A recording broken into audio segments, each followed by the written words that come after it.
I actually find it a little bit sad that I have to make a Bob video so soon before the Drowned City, but let's start at the beginning. I'm rather Incoherent, and today we're going to be talking about the worst investigators of the Arkham horror card game. Bob, this is a hot take from me, the community largely disagrees with me, is trash. Deserves to live in F tier, one of the worst investigators in the game.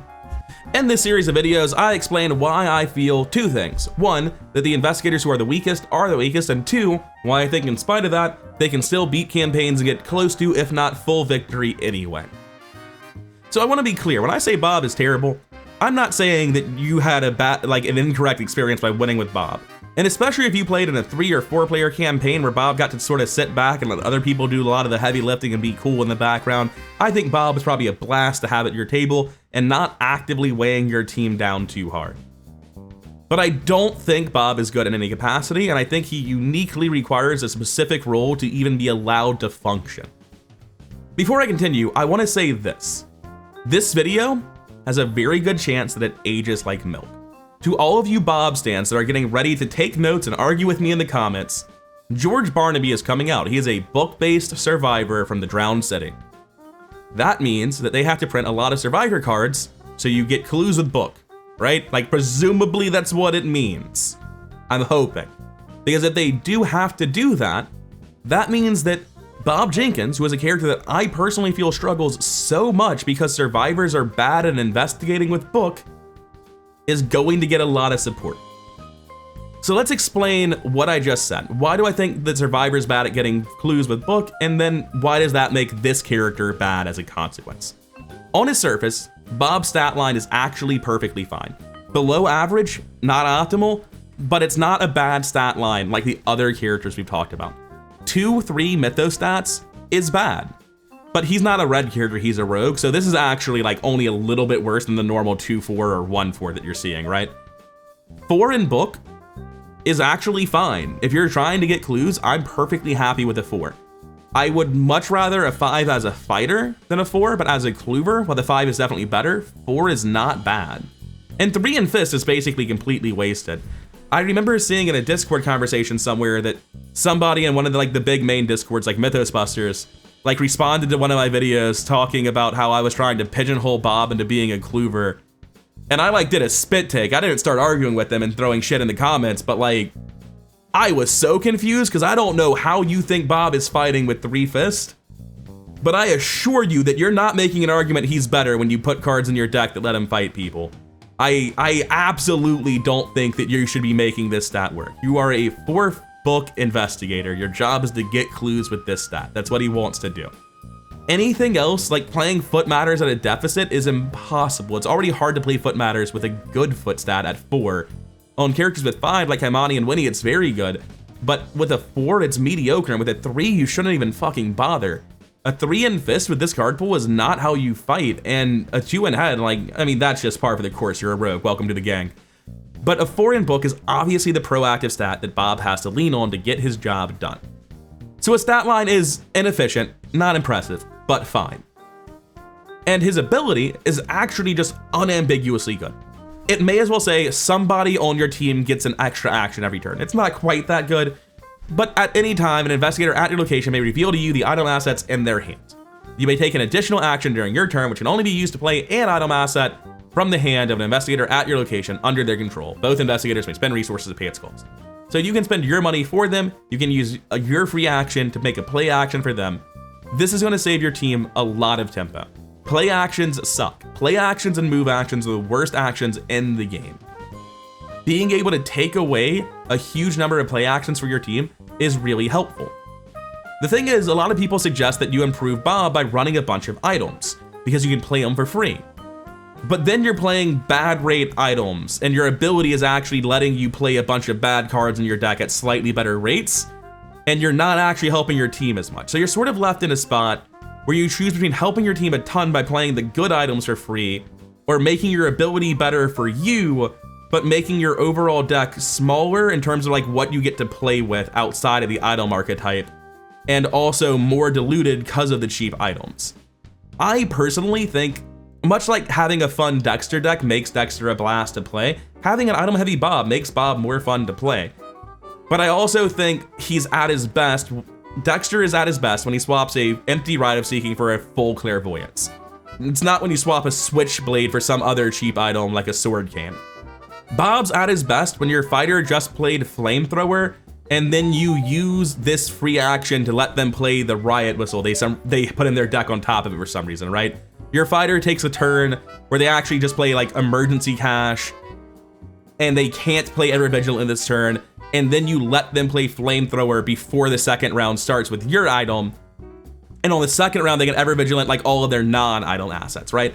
You can help your fighter set up faster, you can help your cluever set up faster. There's always something you can do for your team with this that's better than playing bandages for free and then scavenging back your old keyring later. So that's the core issue at the heart of Bob, I think, is do you want to play a game where you're trying to cycle your own items, or do you want to play a game where you're trying to speed up your team? And those are two very different decks with very different ideas. But let's get into the card pool first before we do. He's Edge of the Earth, which means he's Survivor 0, Rogue 1 to 5. Very weird archetype. You also get 5 level 0 Rogue cards. And this is going to be a problem because hopping over to his level 0 deck, when you look at this level 0 deck, you'll see 2 Fall Scene reports, Dario, because I'm desperately trying to get this book to work, and an Intel report. But what you don't see is something like a level 0 version of the Well Connected, because obviously Bob wants to go big money. His weakness, Greed, is going to hit you for 4 horror at 0 resources, but only 1 at 10 plus. Well, 11 plus. So you really want to play big money in Bob, but you can't run a level 0 Well Connected at the start. That's fine, you have access to Adaptable, but the point is that there are level 0 green economy cards, Faustian Bargain, Bank Shop, stuff like that are mutually exclusive with Dario for a 0 experience book boost, or Intel Report for a way to spend that money for proactive value. Having only 5 level 0 green cards makes it a lot harder to transition into the big money archetype that he obviously wants to play. And I want to be really clear about this. I have played a Bob through a campaign. I got to play the big money deck not too dissimilar from this, and it was good. He has 4 book base, effectively 5 with Lantern, 6 with the Black Fan Online, 7 with Shanae, and 8 with Gios. I also have an extra action from Haste, an extra action from the Black Fan. That's 5 actions at 8 book. I did my job. Occasionally I missed and I used Look What I Found, where I cycled winging it from my discard pile, progressively faster and faster as my deck got smaller, getting 2 clues at a time at the same values. I have Sparrow Mask for Mythos Resilience on top of a Well Connected. The final deck, unambiguously good, and this ability is used entirely because there's very little item set up in this deck. It's just Lantern, Black Fan, Sparrow Mask, although it's pretty cool that I can effectively fast replay a Sparrow Mask to refill an empty one. Like, that's cool as hell. But you'll notice I'm not playing Scavenging. This was even before Scavenging Taboo that I played like this on Bob. I don't like Scavenging on Bob. Why? Because you need to succeed by 2 and his book's only 4 and it's really hard to get that fucking number up. So I've never felt good about Scavenging on Bob. And I want to be clear, I have played Scavenging on Bob. And it was this level 0 deck where I was playing a Scavenging variation where I just couldn't do it. I like never could trigger my Scavenging. I would like old keyring a location at 4 book to 0, get a -3, and then like I'd just not have an old keyring anymore. Be like, okay, I'll just investigate at effectively 5 to 4 on the next location, I guess. That's what I got. I can't use Dario. I've got to get clues. I'm out of time. I can't keep gaining 2 resources at a time. And obviously a lot of people look at this and they say, you need to run Scoffners. In this deck, do I? I'm not recurring anything. If I'm not recurring anything, Scoffners is just an emergency cache. The way I like Bob is when I'm using my ability for its highest value on my teammates. But if I'm using it for myself, trying to recur stuff, then I encounter the problem of Scavenging being hard to trigger with only 4 book and not a ton of ways to improve it, at least before I'm fully set up. This deck can trigger Scavenging left and right. It wouldn't be a problem. This deck's 42 experience. I don't give a shit how quickly it triggers Scavenging. It's already living in Disneyland. We have to get there, and this deck is terrible. Realistically, if I were ever to play Bob, I would start with something like this and intend to build into Shadowlight. It's not in this deck, but I would just build into Shadowlight and either cut it eventually or always have Shadowlight and just like not run Look What I Found. Because Shadowlight is so strong at carrying bad characters. It's the reason difficulty 0 Calvin was viable before it got nerfed. And with the Scavenging nerfs and the Shadowlight nerf, everything that was making people argue for level 0 Bob, it's just all gone again. I don't see any of it. Stuff like using your ability to play bandages sounds really cool, but now I've spent money playing bandages. I don't have an ability this round beyond bandages, and it hasn't made me better at getting clues, which is my fucking job on the team. So what you find with Bob, because you're doing this like supporty thing where you're like sort of a mini Carson, you do a specific one action per round instead of any action to everyone. But like you're a mini Carson, that's what you're doing. And you're better at finding clues than Carson. Low bar, very low bar, but you are. So like if you can get into a team where you're the third wheel cluever, right? You have main bodyguard, like a really good fighter, and then you have like a good cluever, and Bob is the second cluever, and he's like helping support by letting other people play more items faster. That can be really viable, especially in a 4-person team where you can have like a second fighter that can help make up for Bob being there because Bob's not good at fighting. But the issue with Bob is that there's not a ton of support. You have Matchbox, which really helps him. You have Lantern and Old Keyring. If you can break 10 resources, you have Dario, and you want to break 10 resources because of greed. But that's really it. You can push yourself to 5, 6, and then Matchbox for 7. And I think Bob might deserve to move up the tier list a little because a Matchbox for 7 is really meaningfully better than just digging at 6 with a Lantern. But not having Shadow Light, like he's just got, look what I found. The action compression, the net total is that you don't spend actions on these items that you're using to find clues, and you get look what I found. And I think that's enough. I think it might be like just enough that Bob doesn't deserve to be this low. That maybe he gets to be like right there. But Bob is very, very weak in scenario 1. And while he scales to the fucking moon in a big money archetype, because that's what big money does, the fact that he only gets to be played on a very specific team comp is ridiculous. No one else is having that problem. And I really got to put it in perspective when I played support Harvey recently in Carcosa, because we had somebody who needed to find a shotgun. They wanted to play I'm not gonna put this on them. I wanted to stop talking about shotgun at our table forever.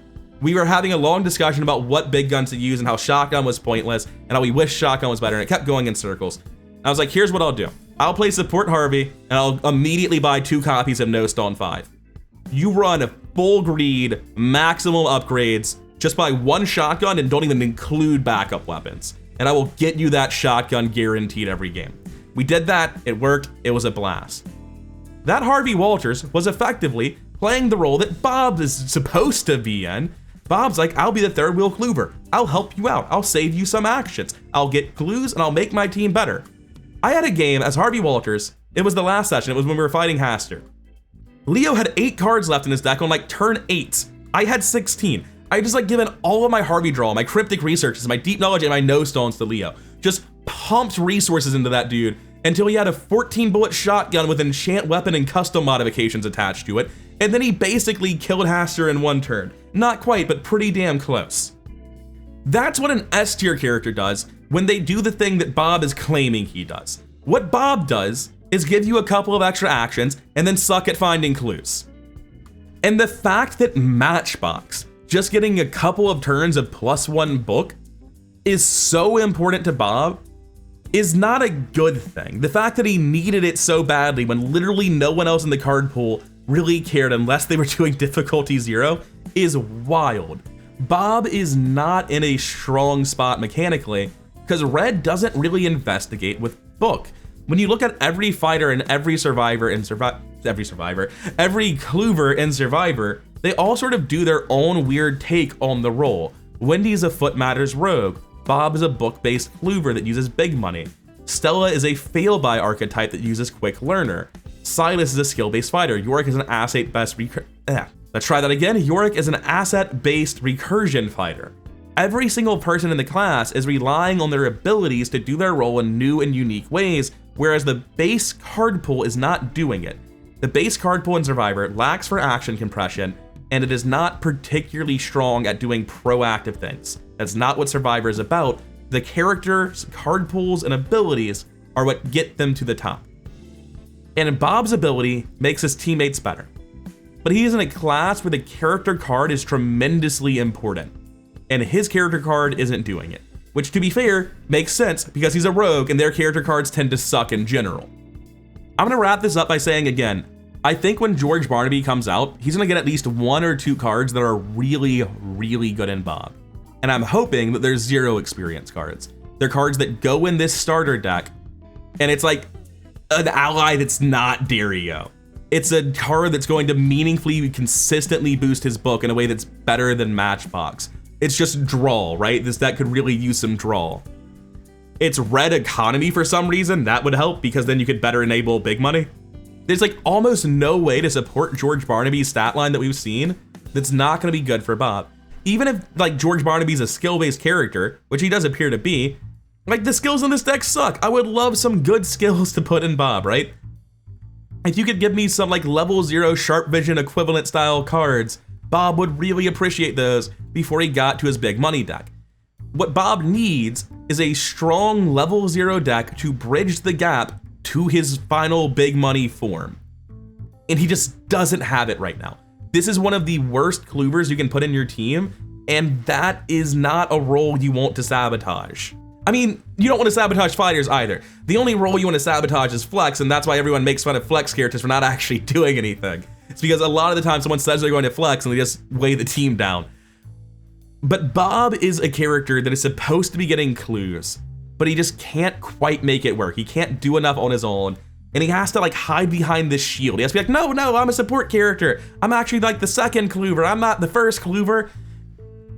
And like when you actually see a character that does that correctly, it's night and day. It's like two different people, cause it is. Like it literally is. There's no comparison between a support Harvey or a support Tilted Rex or a Min that cares about her team. Anyone in these top 3 tiers playing a support build is going to blow up Bob out of the fucking water. You can make a Diana Stanley that scales up slowly, runs backpacks to find her knife faster, and really hesitantly plays out all of her cancels to actually intentionally just recur as many cancel effects as possible and eventually get some clues with Rite of Seeking. It would be so much more valuable than a Bob. Because Bob doesn't compress clues for shit. In the late game he does, he has a ton of extra actions. But those first 4 scenarios on Bob are miserable. It's the big money rogue problem, except he's a survivor trying to use his 4 book, and the card pool just isn't there for it. It's almost there, it's so close. Matchbox is almost enough to get him to the top of or even out of F tier. He just needs a little bit help at level 0. Bob's not a character I want to hate. Bob's a character I want to love. He fits a lot of what I want in the game. Like Mark is this high because he's flex smart, because he's helping his team in really interesting and unique ways. Bob's a character that fundamentally I am attracted to. I want to do the stuff Bob is promising, and he's just not delivering. He's selling Snakeoil, man. Anyways, that's gonna be it for now. I don't like Bob, but I think Bob might be my gem, where he's not actually very good, and every expansion I'm like, maybe this time, maybe Matchbox is it, right? Where I want Bob to work so badly, and I'm always trying to find it. And when Drowned City comes out, like relatively early on, I'm gonna play Bob with the George Barnaby cards. And I hope to God, like, I think it's not hard to get to Wilson Richards. I think Wilson Richards, I'm not gonna talk too much about right now, I'll have his own video. I think Bob can easily be a better character than Wilson. He just needs some level 0 support. Just give me like 4 more card slots that are better than what I have, and I can get him out of F tier. But right now, it's just not there. I was going to end the video, but I never really covered what I meant when I said that they aren't good at getting clues with Survivor. It's because basically they have Look What I Found, they have Resourceful to get it back, and then they have Lantern or Old Keyring. Old Keyring is basically like 2 uses of Super Magnifying Glass, and Lantern is basically like a slow Magnifying Glass that costs 1 more. They have Matchbox now too, but like you compare that to Seekers with Practice Makes Perfect and Deduction, with Magnifying Glass, with Dr. Milan, with Jeremiah Kirby, with Working a Hunch, right? Look What I Found is just working a hunch that requires you to fail to play it, whereas you can just play Working a Hunch normally and then pass your investigation check in a Seeker and you're in the exact same spot. There's situations where Look What I Found is better and worse, but it's definitely more conditional. And I know that I'm saying the Survivor card pool is worse than Seeker, and like, of course it is. Every card pool is worse than Seeker, I know. But the issue is that the cards you get don't have action compression. Like, yeah, Lantern gets me to investigate at 5. You know what else does that? Having 5 book. Daryl started there, man. Bob doesn't have a high enough book to get away with being in this class. He needs something from somewhere and he just doesn't have it yet. Look What I Found is like just about all the action compression he's gonna get at level 0, and it sucks. Anyway, I feel like I'm about to start going in circles, so I'm gonna call it here. I've been rather incoherent. I hope you've enjoyed hearing me complain about Bob yet again. And I really hope that Bob breaks out of F tier. Maybe with your suggestions, I can imagine I get swayed on Bob. There's something I'm missing. But more than that, I'm hoping that I can break Bob out just by Drowned City giving him what he's missing. Oh, and of course, I should remind you to do the YouTube algorithm dance. If you don't like, comment, and subscribe, you know, it's very late and I don't know where I was going to go with that. Maybe it was still enough to convince you to like the video. Maybe you already liked the video, in which case, thank you. And also, a massive thank you to everyone supporting me on Patreon. I do greatly appreciate it. I'll see all of you in the next one.